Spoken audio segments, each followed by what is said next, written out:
बक्सर के मैदान में एक बार हुमायूं और शेरशाह सूरी का घमासान युद्ध चल रहा था। युद्ध में हुमायूं बुरी तरह हार गया और उसे शेरशाह सूरी की सेना ने तीनों से घेर लिया। हुमायूं अपनी जान बचाने के लिए युद्ध के मैदान से भागकर गंगा के किनारे आ पहुंचा। हुमायूं ने अपने घोड़े को गंगा के अंदर उतारने की बहुत कोशिश की, लेकिन सफलता नहीं मिली। हुमायूं को डर था कि यदि शत्रु सेना यहां पहुंच गई तो उसे गिरफ्तार कर लेगी। उसी समय निजाम भिश्ती अपनी मशक में पानी भरने के लिए गंगा के किनारे आया। निजाम बहुत अच्छा तैराक था। हुमायूं ने निजाम को अपनी परेशानी से अवगत कराया। निजाम हुमायूं को मशक पर लिटाकर गंगा पार कराना चाहता था, किंतु हुमायूं पहले तो मशक पर गंगा पार करना ही नहीं चाहते थे, लेकिन बाद में गंगा पार करने का और कोई रास्ता न देखकर उन्हें निजाम की बात माननी पड़ी। निजाम ने कुछ ही देर में हुमायूं को मशक पर लिटाया और तैरते हुए गंगा पार करा दी। हुमायूं ने निजाम को बहुत सारा इनाम देने का वचन दिया।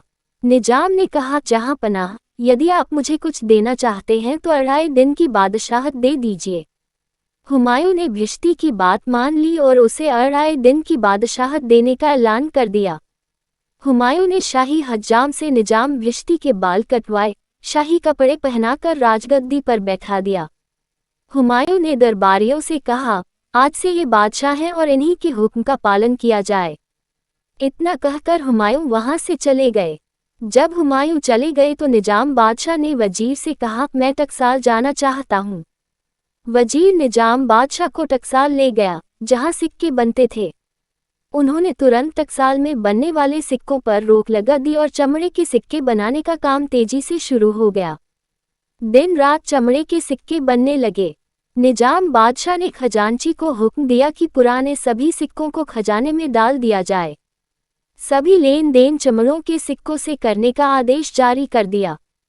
बड़े बड़े सेठों को चमड़े के सिक्के देकर पुराने सिक्कों को लेकर उन्हें गलवा दो। 2.5 दिन में पूरे राज्य में चमड़े के सिक्के फैल गए। 2.5 दिन बीत जाने के बाद निजाम ने शाही पोशाक उतार दी और अपनी मशक लेकर वहां से चला गया। पूरे राज्य में चमड़े के सिक्के फैल चुके थे।